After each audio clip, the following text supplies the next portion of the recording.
Сәлеметсіздер ме, құрметті оқушылар, білімгерлер және конференция қонақтары. Мен 12.00-17.9 тобының 4-ші курс студенті Сабуров Бақытжан.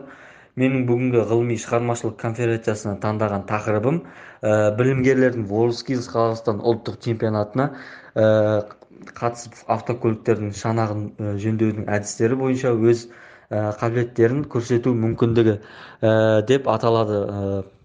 Бұл тақырып таңдаған себебім 2015 жылдың 8 және 9 сәуір аралығында Қазақстан Республикасында алғаш рет WorldSkills Қазақстан ұлттық чемпионаты өткізілді. Ал 2018 жыл колледжіміздің түлегі Махамбетов Талғат Шымкент қаласына өткен өңір аралық WorldSkills чемпионатына автокөліктердің шанағын жөндеу бойынша қатысып бірінші орын, сол жылы Астана қаласында өткен WorldSkills Қазақстан ұлттық чемпионатына қатысып жүлделі екінші орынға ие болған.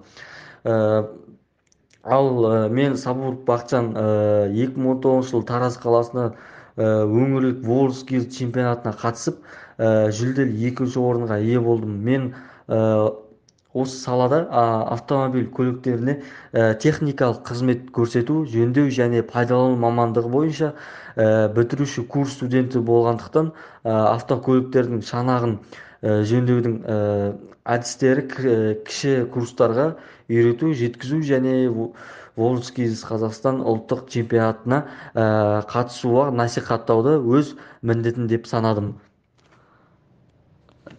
Білімгерлер сонымен автокөліктердің шанағын жөндеудің әдістері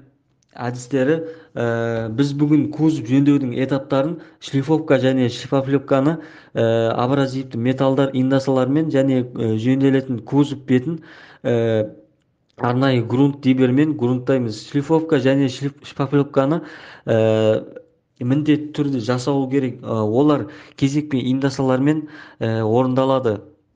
Қазіргі жағдайда P80, P120, P240 маркалы градациялармен қолданылады.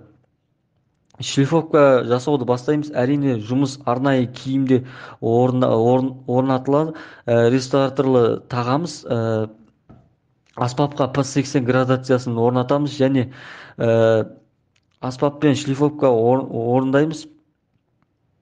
Бірінші шлифовка орнатып болғаннан кейін аспапқа P120 градациясын орнатып, екінші рет шлифовка жасаймыз. Екінші шлифовканы жасап болғаннан кейін шлифовка орны тегіс болғандығын көз жеткізіп, тағы да тексеріп, одан кейін арнайы аспапқа бағана көрсетілгендей ең соңғы P240 маркалы градациясына орнатып, соңғы рет шлифовка жасаймыз. Жөнделіп жатқан кузов беті теп-тегіс болады. Енді біз жөнделетін бетті абразивті материал суперфайн индасасымен тегістейміз. Сонымен шлифовканы аяқтадық. Жөнделетін бетін тегіс болады. Енді грунтты бастаймыз. Бұл бірінші грунт вош праймер. Бұл металл бетін коррозиядан қорғайтын антикоррозиялық қышқыл. Ал мынау тегіс емес бетті толықтырушы материал дибер грунттаудан алдын құйып, оны өңделетін бетке сеуіп, одан кейін жақсылап сүртіп аламыз. Одан кейін антикоррозиялық грунтты себеміз. Әрине тегіс себілу керек.